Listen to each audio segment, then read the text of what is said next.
محترمو دکاندار به د خپل دکان نه زکات په څه طریقې سره وباسي؟ دغسې میډیکل سټور والا دی، بل یو دکاندار دی، نو هغه دپاره د زکات د ویستلو څه طریقه ده؟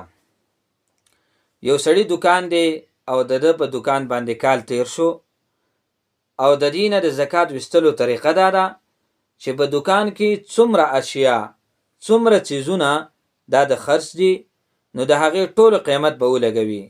چې د ټولو قیمت یې ولګو، بیا به قرضونه ورنه لرې کړي، څومره قرضونه وي هغه قرضونه به ترې جدا کړي، د باقي پاتې مال نه به 40 روپۍ زکات وباسي.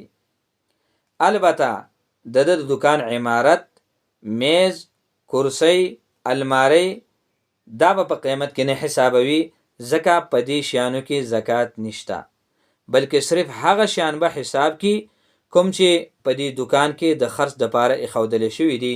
دغه شانتې ډاکټر دی، د ډاکټر هغه آلات دي، یا بل یو چې کوم دی کاریګر دی، د هغه د کسب هغه آلات دي، نو دغه آلاتو باندې زکات نشته.